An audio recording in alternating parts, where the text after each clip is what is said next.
The Latino Coalition, without them, I don't think Lifeline Colorado would be where Lifeline Colorado is at now.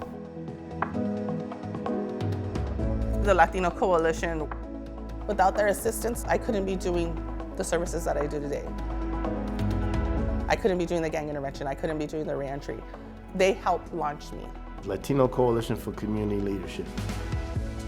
They want the nonprofits that they work with to reach their full potential, and they drive as much resources into community, as deeply into community as possible. The Latino Coalition for Community Leadership is an intermediate organization, and our whole reason for existing is to advance resource equity and community well-being. What that really means is that we're a bridge between generally government or philanthropic funding and smaller community and faith-based organizations that traditionally can't access those resources. In the simplest sense, an intermediary goes to get money to give money. At Latino Coalition, we take that several steps further to really support the development of the nonprofit organizations, meeting the needs of individuals and families.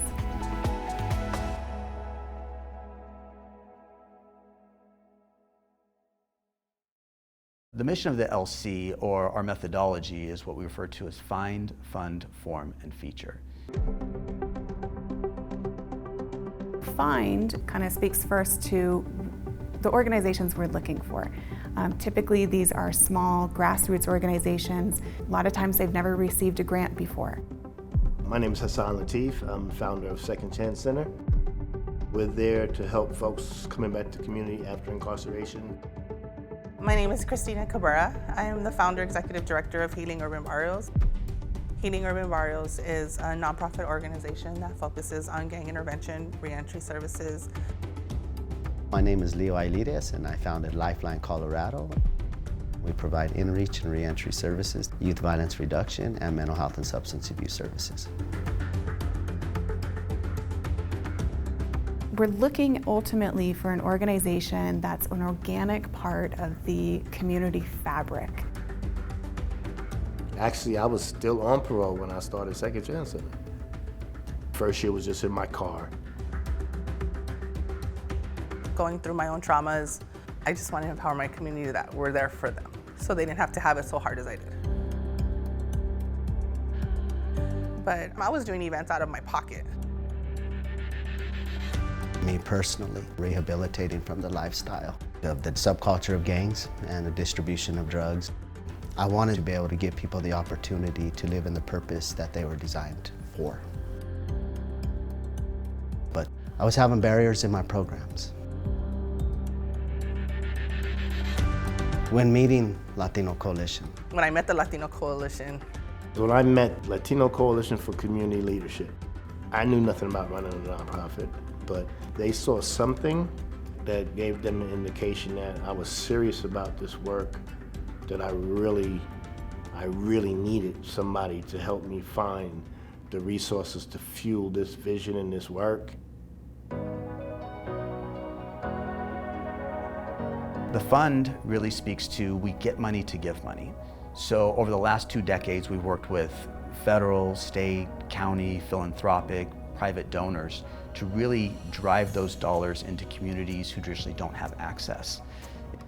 From a budget that was what was left in my pocket after paying bills, with just me on staff, to currently, our budget is just north of $8 million. We purchased our own building. We're a staff of 57 full-time folks. We built a 50-unit permanent supportive housing development. We're in the process of our second housing development. And as well, went from one staff. There's 26 of us now.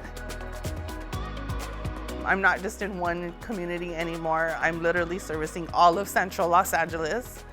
We're serving thousands. In the past, I had one office space of about 243 square feet.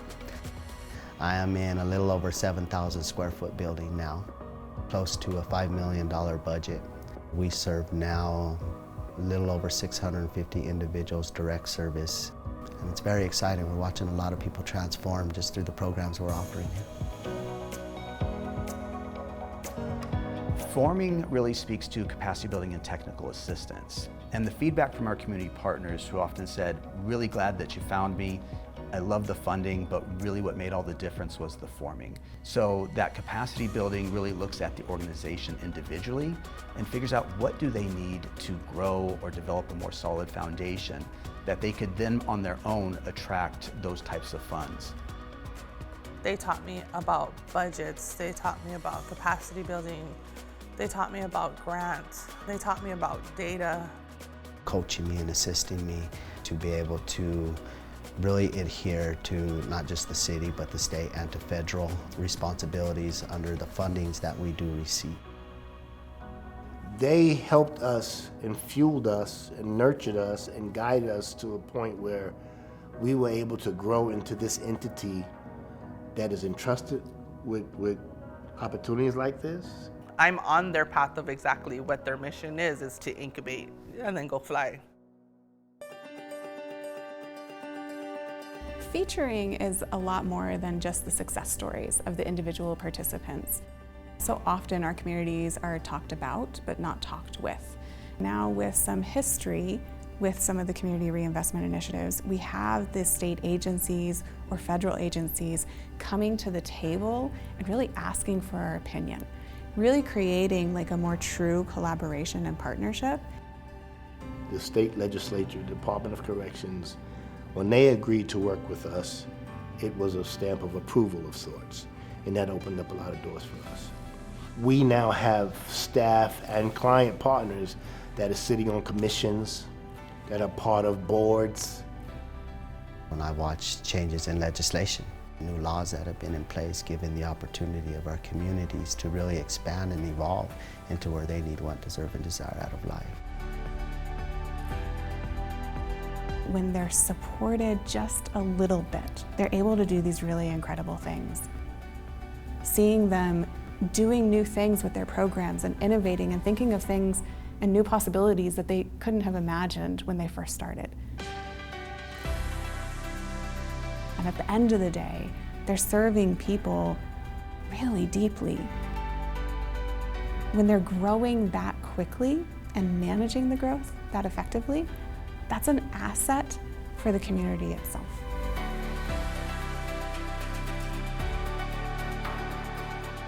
Every so often, I have to say thank you for what's been built and the healing urban barrios that it is today. What I always hoped for was that Second Chance Center would be serving people long after no one remembered who I was. We come together and we try to make that change and that impact as a full community of funder, intermediary, and direct service programming. When we're working together that way, we're actually producing better services for the people we care about.